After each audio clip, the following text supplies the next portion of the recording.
completa y categóricamente que actúan mal conscientemente.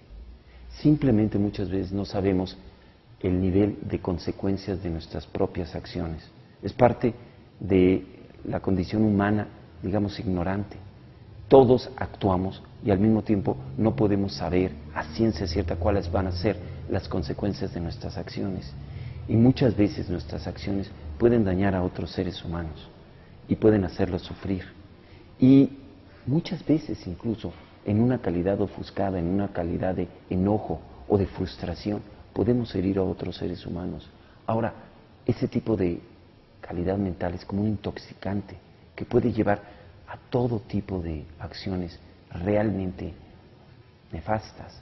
Es de comprensión, es un poco de compasión, es un poco de tolerancia otra vez, de aguante, de paciencia, de entendimiento. Es algo que no es completamente fácil de hacer cuando toma el momento.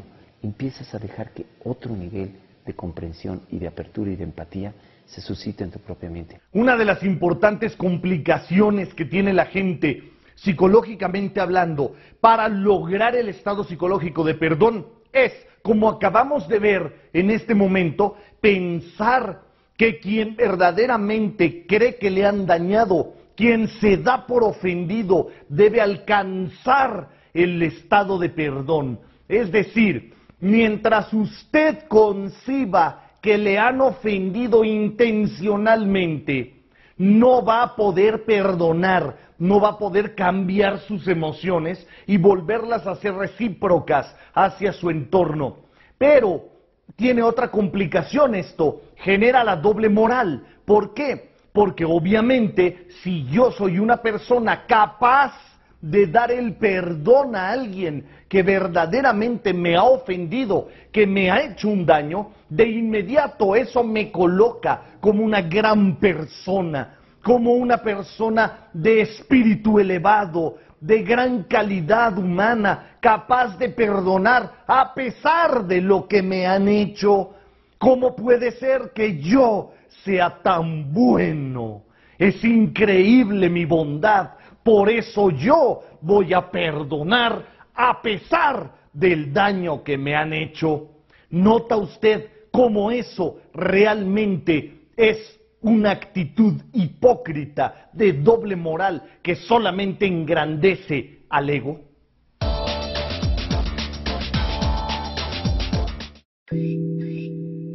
A lo largo de nuestra existencia, encontramos personas distintas, con una visión del mundo y actitudes completamente diferentes de las nuestras, algunas veces erradas y otras tantas peligrosas, que fueron insertadas por medio de la vivencia y la educación, ya que los seres humanos vivimos condicionados por el medio que nos rodea, donde hasta las emociones que sentimos son una imitación.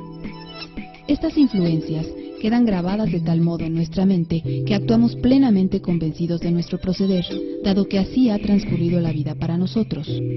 Al hablar del perdón, debemos tomar en cuenta esta parte de la realidad humana antes de determinar si hemos sido o no víctimas de una ofensa por parte de alguien cuya mente ni siquiera alcanza a percibir el daño que genera, dadas las condiciones de su existencia. Ya decía el gran sabio de la física, Albert Einstein, es más fácil romper un átomo que un paradigma humano.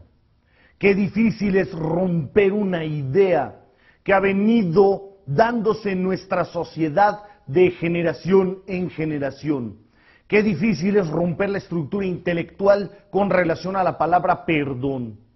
Usted no va a alcanzar el estado psicológico elevado de perdón hasta que no entienda que la ofensa no existe. Usted es quien se da por ofendido.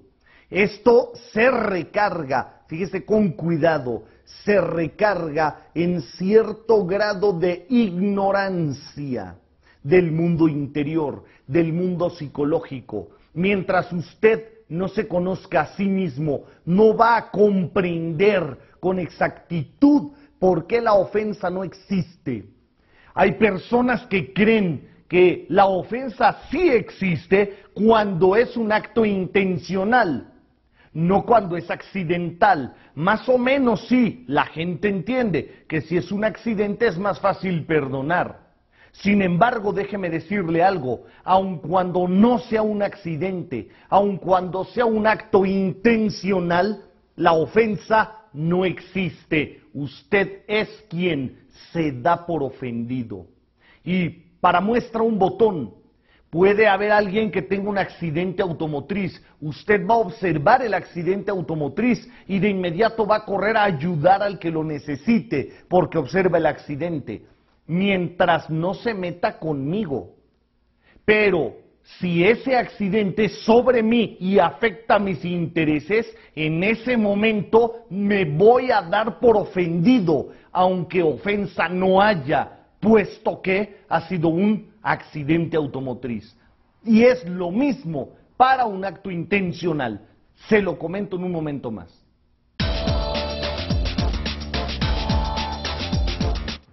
Kant se remonta hasta Hegel. ¿Por qué razón? Yo lo encuentro interesante porque me parece que sí es posible observar que perdón y ofensa solamente se dan en el enmarcamiento de la conciencia. Es decir, yo no puedo pedir perdón si no soy consciente de la ofensa que he hecho. Y yo no puedo otorgar el perdón si no soy consciente del nivel en el que puede encontrarse la persona que me ofendió. No hay modo de resolver una situación ofensiva que requiera el perdón si no es en virtud del reconocimiento que yo hago, antes que nada de mí mismo. ¿Por qué razón? Porque tengo que concebirme también a mí mismo como capaz de ofender. Entonces, en ese sentido, el primer nivel, lo pone Hegel de una manera muy clara, es el nivel de la conciencia de sí. Hasta este momento hemos visto cómo la gente no perdona. Realmente siempre hay un cambio emocional y este es muy difícil de recuperar, lo que nos lleva a manejar una doble moral, una hipocresía, etcétera. Después hemos visto que realmente no hay nada que perdonar cuando un evento es accidental, aunque este se haya metido con nuestro ego, aunque nos haya afectado realmente mientras sea un accidente, no hay nada que perdonar. Pero quedamos